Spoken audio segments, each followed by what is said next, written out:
नमस्ते। ये वीडियो औरा की तरफ से आपके लिए लाया गया है। आज हम बात करने वाले हैं कोल्ड फ्यूजन हिंदी के एक और एपिसोड की। कैलिफोर्निया बेस्ड चिप कंपनी का शेयर प्राइस 220% बढ़ गया है और 2023 में S&P 500 के सबसे हाई परफॉर्मिंग स्टॉक का पोजीशन सिक्योर किया है। एनवीडिया ट्रेडिशनली कंपनीज के पीछे का कंपनी है कि नेटफ्लिक्स, अडोबी, एयरबीएनबी, नासा और केलॉग्स क्लाउड सर्विस को पावर करता है। टेक स्पेस के बाहर के लोगों के लिए एनवीडिया शायद वो बड़ी कंपनी है जिसके बारे में आपने कभी सुना नहीं होगा। अमेज़ॉन के हिसाब से फॉर्च्यून 100 कंपनीज का 90% AWS या अमेज़ॉन वेब सर्विस का यूज़ करता है जो कि एनवीडियाज हार्डवेयर से पावर्ड है। आज एनवीडिया AI सिस्टम जैसे कि ChatGPT को पावर करता है और गूगल के साथ भी पार्टनर है या अमेज़ॉन रोबोट वेयरहाउस में भी यूज़ होता है। एनवीडिया काफ़ी बड़ा डील है जैसा कि लोग समझते हैं। ये सिर्फ एक कंपनी नहीं है जो गेमिंग के लिए ग्राफिक्स कार्ड बनाती है, बल्कि डिजिटल एज के लिए इंफ्रास्ट्रक्चर प्रोवाइड करती है। आज एनवीडिया $1 ट्रिलियन से ज़्यादा वर्थ है। कुछ सवाल है कि क्या $1.2 ट्रिलियन मार्केट कैप वाली कंपनी एक बबल का हिस्सा है या नहीं, लेकिन एनवीडिया ने वाइडर इंडस्ट्री पर जो इन्फ्लुएंस किया है उसमें कोई डाउट नहीं है। 1995 में बैंक्रप्सी के करीब जाने से लेकर ये एक रिमार्केबल टर्न अराउंड रहा है। इस एपिसोड में हम एनवीडियाज एक्स्ट्रॉर्डिनरी जर्नी को एक्सप्लोर करेंगे, टेक्निकल फीस से लेकर प्राइस कंट्रोवर्सीज तक, कंपनी ट्रू साइज और हिस्ट्री को अनवेल करते हुए। 1990s fuzzy TV, dial up internet और बेज बॉक्सेस का डिकेड था। हम जिन्होंने इस डिकेड में बड़े हुए हैं उन्होंने पर्सनल कंप्यूटर का एवोल्यूशन भी देखा है। अर्ली 90s में फाइल ब्राउजर विंडो या चंक्स ऑफ टेक्स्ट रेंडर करना ही सारा ग्राफिक्स था जो आपको चाहिए होता था। CPUs इसके लिए काफ़ी पावरफुल थे। एनिमेशन या इंजीनियरिंग इंडस्ट्री में ना होने तक कॉम्प्लिकेटेड ग्राफिक्स की कोई ज़रूरत नहीं थी। अगर आपको वो चाहिए था तो वो वीडियो गेम्स कंसोल्स का आंसर था। लेकिन अगर एक अलग हार्डवेयर प्रोसेसर होता जो इजीली ग्राफिक्स को पर्सनल कंप्यूटिंग वर्ल्ड में ला सकता तो क्या होता? सनी कैलिफोर्निया में छिपे हुए 3 इंजीनियर्स जेंसन हैंग, क्रिस मेलाजाउस्की और कुर्टिस प्रूम यही सोच रहे थे। वो एक लोकल टेरीज में मिलते थे जहाँ उनके कन्वर्जेशन को endless cups of coffees fuel करते थे। इन मीटिंग में ट्रायो ने कुछ नोटिस किया। CPU जो कंप्यूटर का हार्ट होता है एक जनरल पर्पस प्रोसेसर के रूप में डिज़ाइन किया गया है जो सिर्फ एक टास्क एक टाइम पर टैकल कर सकता है, जिसे सीरियल प्रोसेसिंग कहते हैं। उस टाइम वीडियो गेम्स के लिए 3D ग्राफिक्स जनरेट करना CPUs पर tremendous repetitive math intensive demands डालता था। अगर एक अलग चिप होता जो पैरेलल प्रोसेसिंग कर सकता तो ये एक गेम चेंजर होता। दूसरे शब्दों में ये चिप कॉम्प्लेक्स टास्क को छोटे टास्क में डिवाइड करता है और उन्हें एक साथ कैरी आउट करता। ये अप्रोच 3D ग्राफिक्स रेंडर करने जैसे टास्क के लिए काफ़ी एफिशिएंट है जहां बहुत सारे कैलकुलेशन एक ही टाइम पर हो सकते हैं। ये नया चिप CPU को रिप्लेस नहीं करेगा बल्कि ग्राफिकल टास्क के लिए उसका कॉम्प्लीमेंट होगा। ये बाद में GPU के नाम से जाना जाएगा और ये आइडिया एनवीडिया की शुरुआत थी। एक सिंपल आइडिया था मॉडर्न हिंडसाइट के साथ, लेकिन ये सिर्फ कंप्यूटिंग ही नहीं बल्कि अगले 20 साल में कंप्यूटर साइंस को रिवॉल्यूशनाइज करेगा। लेकिन अभी एनवीडिया का फोकस 90s में PCS पर गेमिंग एक्सपीरियंस पर था और उस मार्केट में बड़ा पोटेंशियल था। तो 1993 में फ्रीमॉन्ट कैलिफोर्निया में एक कॉन्डो में एनवीडिया ने पैरेलल प्रोसेसिंग GPUs के यूज़ को होम कंप्यूटर्स में अप्लाई करने के आइडिया के साथ फाउंडेशन किया। फन फैक्ट, एनवीडिया का नाम एक्चुअली NVY जो नेक्स्ट वर्जन के लिए शॉर्ट है और इनवीडिया जो लैटिन में एनवी का मतलब है का पोर्टमेंटो। आप उनके लोगोस पर लगे सारे ग्रीन नोटिस करेंगे, ये उनका एनवी रिप्रेजेंट करता है जिससे वो उम्मीद करते हैं कि सबको उनके चिप की कंप्यूटिंग पावर के कारण महसूस हो। चलिए हम कंटिन्यू करने से पहले आज के अपने स्पॉन्सर औरा से एक क्विक वर्ड सुनते हैं। हर रोज़ काउंटलेस लोग डाटा ब्रोकर्स के प्रभाव में आते हैं। वो आपकी इन्फॉर्मेशन को बेचकर फॉर्च्यून बना रहे हैं, रोबो कॉलर्स और स्कैमर्स को। वो आपके बारे में बहुत कुछ जान सकते हैं जैसा कि आपका नाम, फ़ोन नंबर और एड्रेस। लेकिन ये कैसे रोका जा सकता है? यहाँ आज के स्पॉन्सर औरा काम में आते हैं। वो डेटा ब्रोकर्स को आइडेंटिफाई कर सकते हैं और आपकी तरफ से ऑप्ट आउट रिक्वेस्ट सबमिट कर सकते हैं। ब्रोकर्स को लीगली आपकी इन्फॉर्मेशन रिमूव करनी पड़ती है अगर आप उनसे मांगते हैं, लेकिन वो इसको नोटोरियसली हार्ड बनाते हैं। आप औरा को ये हैंडल करने दे सकते हैं। औरा आपको और आपके फैमिली को ऑनलाइन थ्रेट से प्रोटेक्ट करने के लिए बहुत ज़्यादा करता है।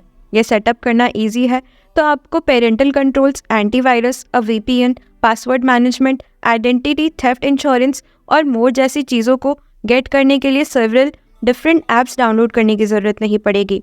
आपको सब कुछ एक अफोर्डेबल प्राइस के साथ मिल जाता है। aura.com/coldfusion पर विजिट करके आप 2E फ्री ट्रायल पर शुरू कर सकते हैं। धन्यवाद। चलिए वीडियो के पास वापस चलते हैं। एनवीडिया's फाउंडर्स टॉप इंजीनियर्स थे। जेनसन हैंग एक ताइवानीज अमेरिकन इलेक्ट्रिकल इंजीनियर। उनका ट्रैक रिकॉर्ड था as the director of CoreWare at LSI logic और a microprocessor designer at AMD। LSI logic नाम याद रखिए, ये कंपनी एनवीडिया को ग्राउंड से उठाने में पाइवोटल साबित हुई। दूसरे फाउंडर्स भी काफ़ी केपेबल थे। क्रिस मल्चाउस्की ने अपने टाइम के HP और सन माइक्रोसिस्टम से इंजीनियरिंग एक्सपर्टीज लाई और कर्टिस प्रिम IBM और सन माइक्रोसिस्टम का फॉर्मर ग्राफिक चिप डिज़ाइनर था।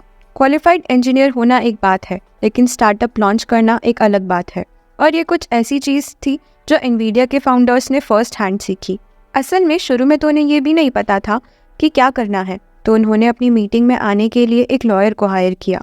1993 में पहला स्टेप था कंपनी को इनकॉर्पोरेट करना। बॉल रोलिंग करने के लिए उन्हें कुछ इनिशियल कैपिटल की ज़रूरत थी। कंपनी के शेयर्स को वैल्यू करने के लिए जेनसन हैंग के पास $200 थे, जो उन्होंने लॉयर को दिए। ये छोटा सम सिर्फ कंपनी को इनकॉर्पोरेटेड ही नहीं करवाया, बल्कि हैंग को एनवीडिया में 20% स्टेक भी दिलवाया।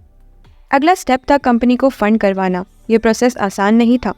जैसा कि एनवीडिया के फाउंडर्स जल्द ही समझ गए, venture capitalist polish business plans में इंटरेस्टेड नहीं थे, बल्कि उन्होंने अपने फाउंडर्स के रेपुटेशन, पास्ट सक्सेस और एक ग्रैंड विजन पर बैंक किया जो रिस्क के लायक हो। एनवीडिया इवेंचुअली सिकोया कैपिटल और सटर हिल वेंचर्स से $20 मिलियन फंडिंग सिक्योर कर पाया।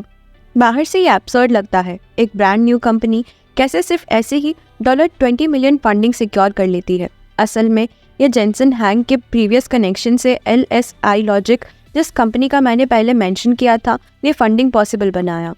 जेनसन LSI के CEO से रीच आउट करेंगे, जो सिकोया कैपिटल के साथ मीटिंग अरेंज करेंगे।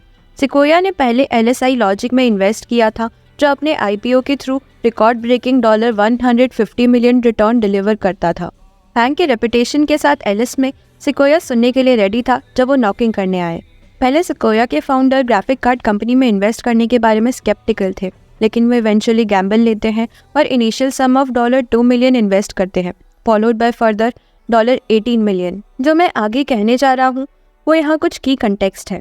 ये उस टाइम एक बहुत रिस्की डिसीजन था। एनवीडिया के सिमिलर एम्बिशियस वाले 89 दूसरे कंपनीज थे, लेकिन सच ये है कि इनमें सिर्फ AMD और एनवीडिया ही सर्वाइव कर पाए। जब एनवीडिया 1999 में पब्लिक हुई तो उसका वैल्यूएशन $600 मिलियन था, तो इनिशियल इन्वेस्टमेंट का रिस्क हैंडसमली पे ऑफ हुआ, 100 टाइम्स से ज़्यादा। लेकिन हम अपने आप को आगे ले जा रहे हैं। इस स्टेज पर स्टोरी में एनवीडिया सिर्फ एक छोटी ग्रुप थी इंजीनियर्स की। फंडिंग रिसीव करने के बाद एनवीडिया को टीम बिल्ड करने में और अपना पहला प्रोडक्ट NV1 क्रिएट करने में 2 साल लग गए, जो ऑफिशियली 1995 में लॉन्च हुआ। NV1 चिप के डेवलपमेंट के दौरान एनवीडिया ने सेगा के साथ एक डील सिक्योर की। यह NV1 चिप मैन्युफैक्चर करने के लिए था, उनके गेमिंग कंसोल के लिए। ये चिप्स गेम्स जैसे कि वर्चुअल फाइटर्स और डायटोना के लिए इंटेंडेड थी।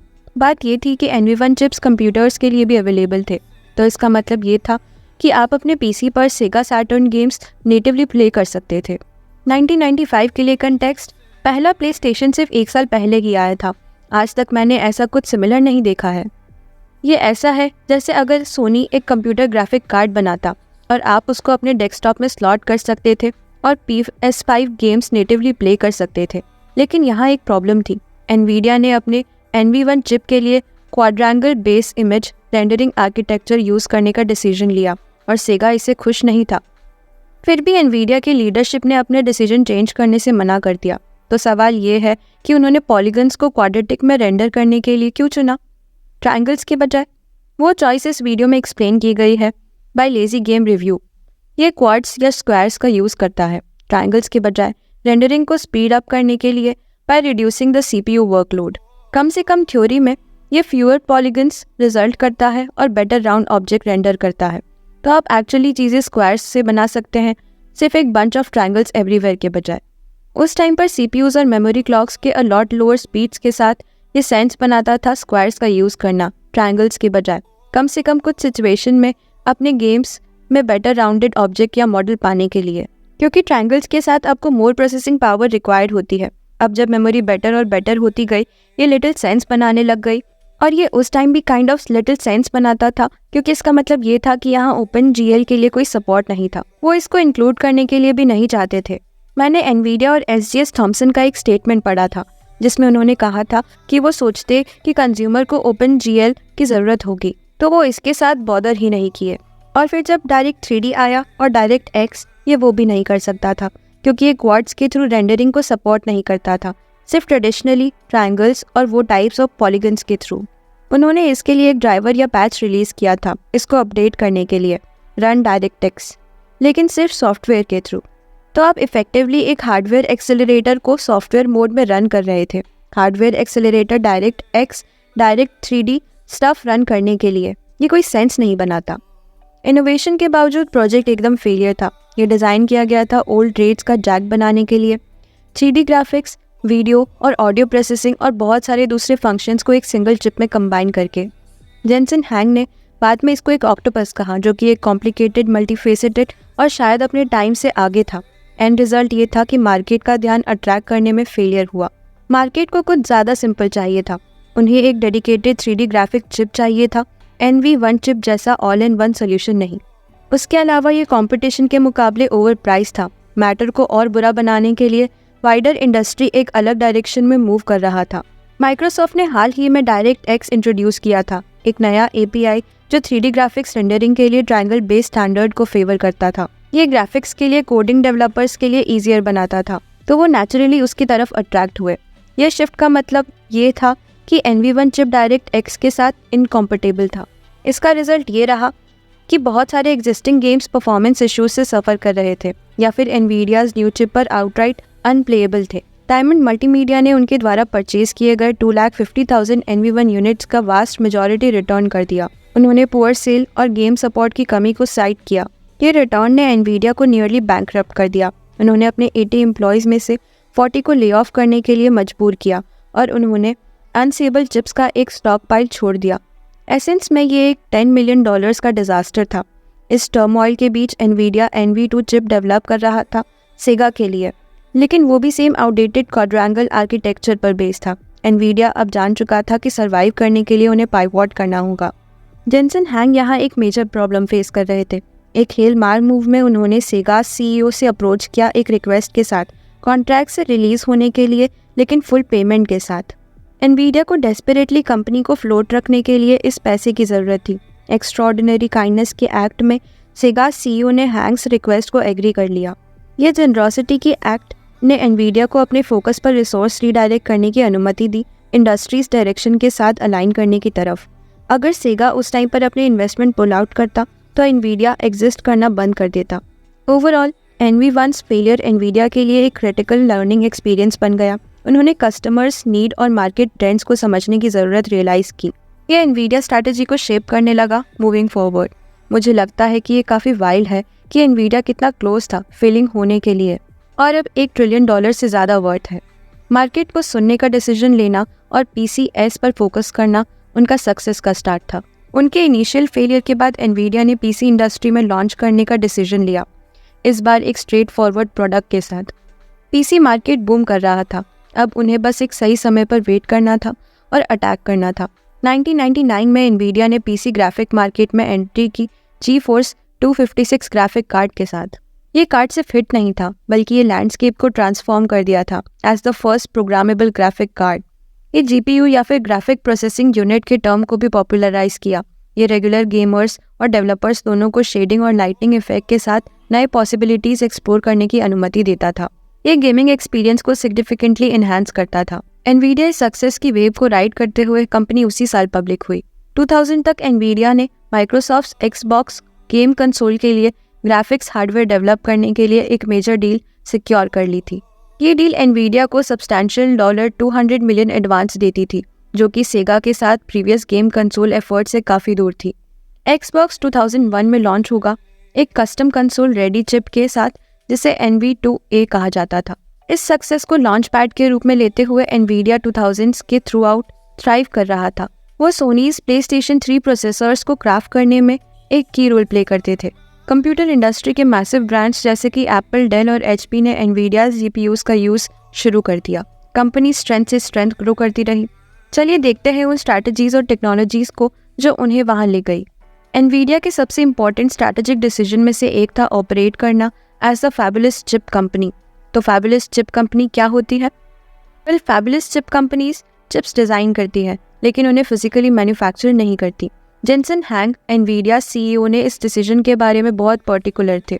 एनवीडियाज केस में TSMC या ताइवान सेमीकंडक्टर मैन्युफैक्चरिंग कंपनी उनका मैन्युफैक्चरिंग पार्टनर रहा है लास्ट 3 डिकेड्स के लिए। TSMC दुनिया का सबसे बड़ा और सबसे एडवांस सेमीकंडक्टर फाउंड्री है। ये other big chip design companies के लिए मैन्युफैक्चरिंग सर्विस प्रोवाइड करता है, जिनमें एप्पल, AMD, क्वालकॉम और अदर शामिल हैं। TSMC ने एनवीडियाज कंटिन्यूस सक्सेस में एक मेजर रोल प्ले किया है क्योंकि उनके पास अर्थ पर बेस्ट मैन्युफैक्चरिंग कैपेबिलिटीज़ है। जेनसन हैंग इस बात को अच्छी तरह से जानते हैं। उनके अपने शब्दों में कोट, एनवीडिया आज यहाँ नहीं होता अगर TSMC ने पायनियरिंग वर्क नहीं किया होता। जब एनवीडियाज मैन्युफैक्चरिंग आउटसोर्स थी, कंपनी रिसोर्स को इनोवेशन के लिए डायरेक्ट कर सकती थी। वो अपना फोकस बियॉन्ड गेमिंग चिप्स और ग्राफिक्स शिफ्ट करने लगे। उन्होंने रियलाइज़ किया कि GPUs और उनके पॉसेस्ड पैरेलल प्रोसेसिंग पावर का यूज़ बहुत ज़्यादा चीज़ों के लिए किया जा सकता है। एनवीडिया अब डेवलपर्स को टूल्स और सॉफ्टवेयर देने की कोशिश कर रहा था GPU का फुल पोटेंशियल हार्नेस करने के लिए। 2006 में एनवीडिया ने एक सॉफ्टवेयर टूल किट लॉन्च किया जिसे CUDA कहा जाता है। CUDA से पहले एक GPU को प्रोग्राम करना कोडर्स के लिए बहुत टिंकर करने वाला काम था और एक रियल हेडेक था कि complex low level machine language या APIs इन्वॉल्व करता था। लेकिन CUDA के साथ प्रोग्राम लिखना जो रन कर सकते थे, ये बहुत ज़्यादा ईजी हो गया। GPU स्टैंडर्ड लैंग्वेज जैसे कि C++ और जावा का यूज़ करके चल सकते हैं। इसका इम्पैक्ट ये था कि सिर्फ ग्राफिक्स के बजाय बहुत सारे एप्लीकेशंस पैरेलल प्रोसेसिंग पावर का यूज़ कर सकते थे। ये उन सभी सेक्टर के लिए पॉसिबिलिटीज़ ओपन कर रहा था जो ह्यूज अमाउंट ऑफ डेटा के साथ डील करने की ज़रूरत थी। ये ट्रेंड 2008 में शुरू हुआ जब टोक्यो इंस्टीट्यूट ऑफ टेक्नोलॉजी ने अपने सुपर कंप्यूटर के लिए CUDA एक्सेलरेटर GPUs का यूज़ किया। तब से Amazon web services, Google cloud platform और नेटफ्लिक्स जैसे बहुत सारे अदर डेटा सेंटर्स ने वेरियस एप्लीकेशंस के लिए GPUs अडॉप्ट किए। ये एप्लीकेशंस में cloud computing, machine learning, video streaming और वेब सर्च शामिल थे। लेकिन असली एक्सेलरेशन AI बूम के साथ आया। 2012 को बहुत सारे लोग AI के लिए बिग बैंग मूवमेंट मानते हैं। ये साल भी था जब एनवीडियाज इनोवेशंस एक सिग्निफिकेंट AI ब्रेक थ्रू में इन्वॉल्व होंगे।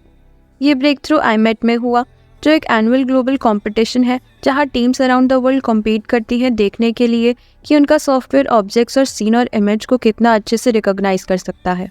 एलेक्स केस्की उस टाइम यूनिवर्सिटी ऑफ टोरंटो का एक PhD स्टूडेंट कंपटीशन में एक नोवेल अप्रोच के साथ पार्टिसिपेट किया। उन्होंने GPUs की पावर का यूज़ किया अपने deep learning neural network AlexNet की कंप्यूटिंग एफिशिएंसी इन्हांस करने के लिए। दो एनवीडियाज GeForce GTX 580 गेमिंग कार्ड को अपने कंप्यूटर से कनेक्ट करके compute keys AlexNet neural network को 1.2 मिलियन इमेज के साथ प्रोसेस कर पाया। रिजल्ट उस टाइम रिमार्केबल था। इमेज रिकॉग्नाइजेशन एक्यूरेसी ने 15% एरर रेट शो किया, जो कि पिछले साल के 25% से कम था। टूल्स जैसे कि ChatGPT, गूगल जेमिनी और इवन गूगल लेंस अब इसको मच मोर एक्यूरेसी के साथ कर सकते हैं, लेकिन उस टाइम ये रिवोल्यूशनरी था। ये इवेंट था जो AI विंटर को थॉ कर रहा था। डिकेड्स के बाद एक्सपर्ट एक्सेप्ट करने लगे कि न्यूरल नेटवर्क्स कभी प्रैक्टिकल नहीं होंगे। ये उन्हें गलत साबित करता था। Nvidia GeForce GTX 580 card significant थे क्योंकि वो CUDA के लिए ऑप्टिमाइज थे, जो ऑफ कोर्स पैरेलल एल्गोरिदम्स के इम्प्लीमेंटेशन को अलाउ करते हैं। वो AlexNet AI द्वारा परफॉर्म किए गए डीप लर्निंग टास्क के लिए क्रूशियल थे। अब डोर वाइड ओपन था डीप लर्निंग एप्लीकेशंस में बहुत सारे पॉसिबिलिटीज़ के लिए, और एनवीडिया इसके लिए रेडी था। स्ट्रैटेजिक टाइम और इन्वेस्टमेंट इनटू CUDA और उसके अराउंड का सॉफ्टवेयर इकोसिस्टम पे ऑफ कर रहा था। एनवीडियाज GPU अब जनरेटिव AI और लार्ज लैंग्वेज मॉडल को ट्रेन और डिप्लॉय करने के लिए DOA स्टैंडर्ड है। उदाहरण के लिए ChatGPT के लिए प्रसिद्ध OpenAI A100 सीरीज GPUs का यूज़ करता है, और ये उनके AI मॉडल के रैपिड और वाइड स्प्रेड डिप्लॉयमेंट के लिए है। ChatGPT नवंबर 2022 में सीन में बर्स्ट हुआ, और सभी major tech companies AI hype पर जंप करने की उम्मीद में एनवीडिया GPU के लिए स्क्रैम्बल करने लगे। A100 GPUs खास तौर पर शेल्फ से उड़ रहे थे। सिर्फ माइक्रोसॉफ्ट ही उनकी वूपिंग 10,000 यूज़ कर रहा था। एक सिंगल A10 यूनिट का कॉस्ट $1,10,000 होता था, और एनवीडिया उनके 100 of thousands ऑफ यूनिट को बेच रहा था। इस फ्रेंसी का रिजल्ट के रूप में एनवीडिया सेल जुलाई 2023 के क्वार्टर एंडिंग में $1.3 बिलियन तक पहुंच गए। ये एक स्टैगरिंग 101% इंक्रीज था पिछले साल के मुकाबले। मई 25 को उनका स्टॉक एक ही दिन में $184 बिलियन मार्केट वैल्यू प्राप्त कर लिया।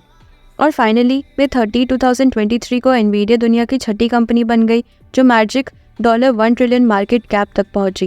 एप्पल, माइक्रोसॉफ्ट, अमेजॉन, अल्फाबेट और टेस्ला के साथ ज्वाइन कर रही थी। दिसंबर 2023 के समय लिखते हुए कंपनी $1.15 ट्रिलियन वर्थ है। एनवीडियाज हेल्थ केयर इंडस्ट्री पर भी इम्पैक्ट नोटेबल है। 2022 में एनवीडियाज द्वारा एक जीनोमिक सीक्वेंसिंग टेक्निक ने फास्टेस्ट डीएनए सीक्वेंसिंग के लिए गिनीज वर्ल्ड रिकॉर्ड सेट किया, जो कि 5 आवर्स 2 मिनट्स में कंप्लीट किया। एनवीडियाज चिप टेक्नोलॉजी ने फर्दर फील्ड्स को इम्पैक्ट किया। ट्रेगार्ड चिप्स जो एक बार मोबाइल फ़ोन्स के लिए डिज़ाइन किए गए थे, मेजर ई-कॉमर्स ऑपरेशन और सेल्फ ड्राइविंग कार्स को ड्राइव करते हैं। टेस्ला ने 2016 से 2019 तक उनके मॉडल 3S को पावर करने के लिए उन चिप्स का यूज़ किया।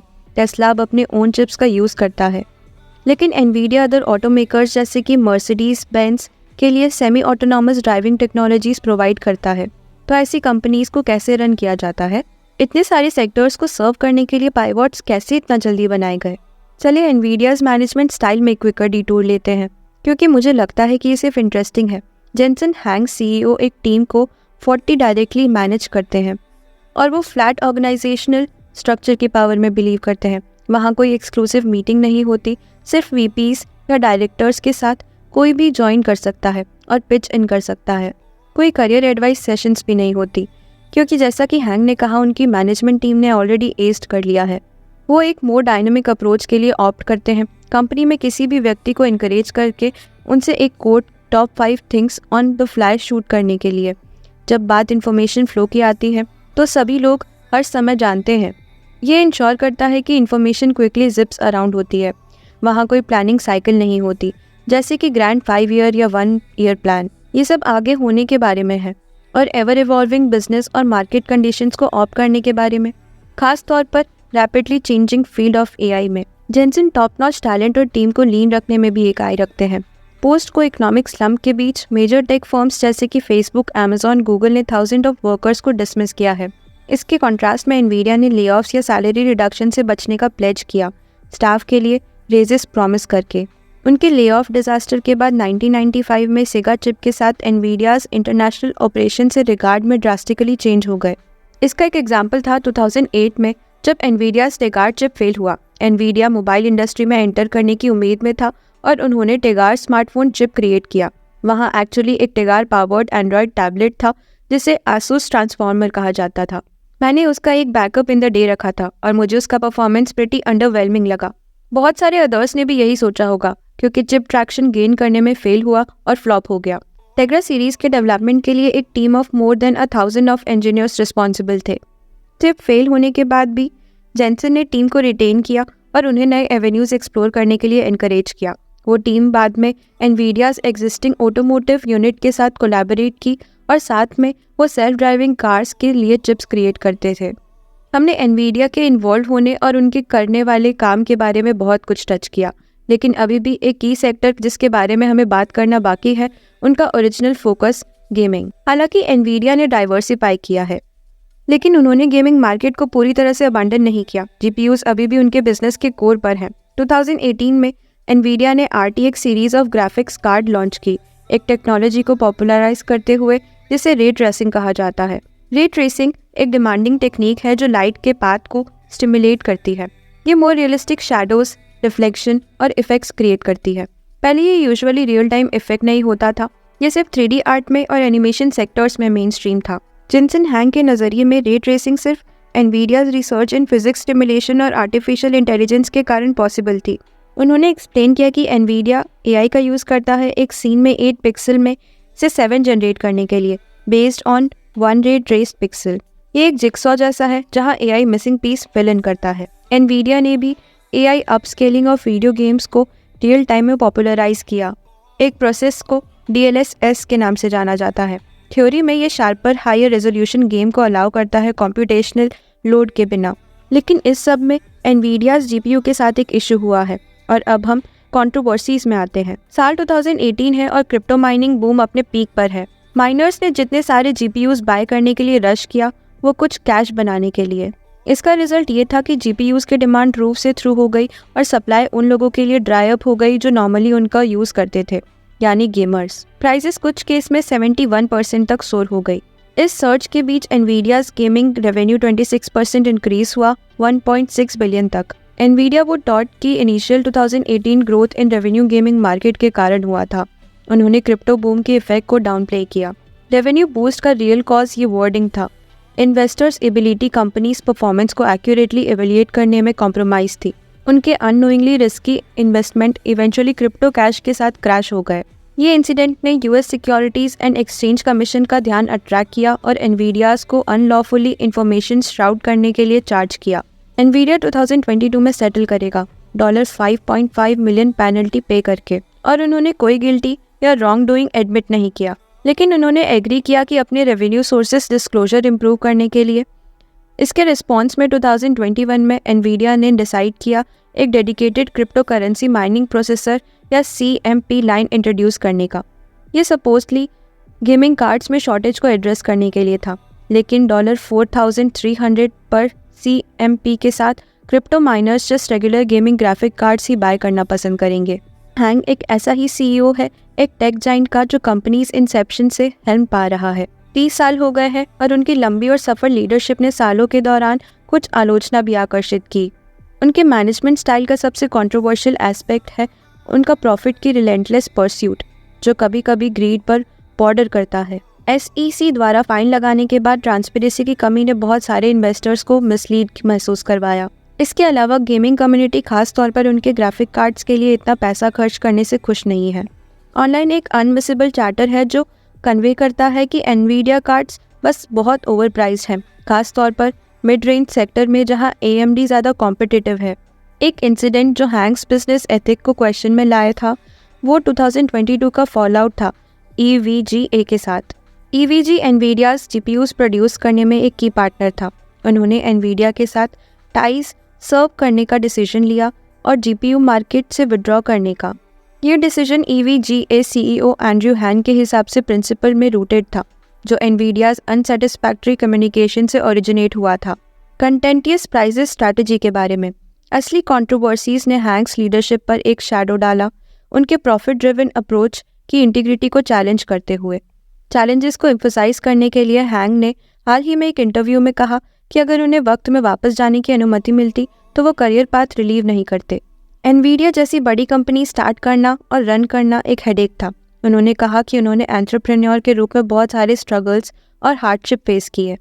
NV1 चिप के साथ अनएम्प्लॉयज़ को ले ऑफ करने से लेकर 1995 में बिगर राइवल्स से कम्पीट करने तक और अनसर्टेनिटी का कांस्टेंट प्रेशर डील करने तक। उनके नज़रिए में कोई भी अपने राइट माइंड में वो प्रेशर एंड्योर नहीं करना चाहेगा। अगर आप मैजिकली आज 2023 में फिर से 30 साल के होते और आप डेनीज में जा रहे होते अपने 2 बेस्ट फ्रेंड के साथ, जो आपको पता है कि वो 2 सबसे स्मार्ट लोग हैं, और आप कंपनी स्टार्ट करने के बारे में बात कर रहे होते, तो आप क्या स्टार्ट करने के बारे में बात कर रहे होते? मैं नहीं करता। मुझे पता है, और इसका रीज़न बहुत ही सिंपल है। पहले तो हम कंपनी इग्नोर करते हैं जो हम स्टार्ट करेंगे। मैं बिल्कुल श्योर नहीं हूँ कि इसीलिए मैं नहीं करता, और ये वापस जाता है कि क्यों इतना हार्ड है कंपनी बिल्ड करना। और एनवीडिया बिल्ड करना मुझे एक्सपेक्ट किए गए से 1 मिलियन टाइम्स हार्डर निकला। किसी भी हम में से उस टाइम अगर हम रियलाइज़ करते पेन और सफरिंग और जस्ट हाउ वल्नरेबल आप फील करने वाले हैं, हम और चैलेंज जो आप एंड्योर करने वाले हैं, एम्बैरेसमेंट और शेम जो आप जानते हैं, सारी चीज़ें जो गलत हो सकती है, तो मैं नहीं सोचता कोई भी कंपनी स्टार्ट करेगा। कोई भी अपने राइट माइंड में ये नहीं करेगा, और मैं सोचता हूँ कि ये सही है। एनवीडिया ने पिछले 2 सालों में मैसिव ग्रोथ देखी है। वो बस सही जगह पर थे, सही समय पर। उनका शेयर प्राइस पिछले साल में 220% इंक्रीज हुआ है और रेवेन्यू ग्रोथ 26% हुई। लेकिन क्या ये लास्ट करेगी? ओपिनियन स्प्लिट है। 2 मेन व्यू पॉइंट्स हैं। एक है कि AI मैसिव इंडस्ट्री बनेगा और ये अब सिर्फ शुरुआत है। ये व्यू पॉइंट मानता है कि एनवीडिया ये वेव राइड करते रहेंगे। वो अभी AI रिसर्च पर ऑल इन हो रहे हैं, पेपर आफ्टर पेपर पब्लिश कर रहे हैं जो कंप्लीट बैंगर्स हैं। दूसरा व्यू ये है कि ग्रोथ अनसस्टेनेबल है। जैसा कि निकलता है, एनवीडिया GPU/AI हार्डवेयर स्पेस में एक ही प्लेयर नहीं होने वाला है। Amazon और माइक्रोसॉफ्ट दोनों अपने ओन कस्टम बेस्ड चिप बनाने के लिए देख रहे हैं डेस्कटॉप कंप्यूटिंग स्पेस पर। माइक्रोसॉफ्ट ने भी अपने आर्क सीरीज के साथ मार्केट में कदम रखा है। AMD भी आगे बढ़ रहा है। एनवीडिया का ताइवान बेस्ड TSMC पर अधिक निर्भर होना उनके लिए समस्या बन सकता है, क्योंकि चाइना ने ताइवान पर अपने सैनिक दबाव बढ़ा दिया है। लेकिन ये सिर्फ एनवीडिया के लिए नहीं, बल्कि पूरे विश्व के सेमीकंडक्टर सप्लाई चेन के लिए है। आज एनवीडिया के लिए चिप स्पेस में कई साल से अधिक खतरा है, तो हमें देखना होगा कि आगे क्या होता है। तो ये रहा एनवीडिया का सफ़र अब तक। मुझे उम्मीद है कि आपको ये पसंद आया होगा और आपने कुछ नए इंसाइट प्राप्त किए होंगे। अभी एनवीडिया अपने सबसे ऊंचे स्तर पर है, लेकिन ये एक महत्वपूर्ण ट्रेंड है या एक बबल है, ये देखना बाकी है। मुझे आपके विचार सुनने में क्यूरियोसिटी है। क्या आपके पास एनवीडिया का कार्ड है और आपकी कंपनी के बारे में क्या राय है? सकारात्मक, तटस्थ, नकारात्मक? क्या आपको उनके हाथों में इतनी सारी चीज़ें देखकर आश्चर्य हुआ? नीचे दिए गए कमेंट सेक्शन में चर्चा करने के लिए स्वतंत्र महसूस करें। तो बस यही कहानी थी मेरी तरफ से। धन्यवाद देखने के लिए। मेरा नाम डगोगो है और आप कोल्ड फ्यूजन हिंदी देख रहे थे। जल्द ही मिलेंगे अगले एपिसोड के लिए।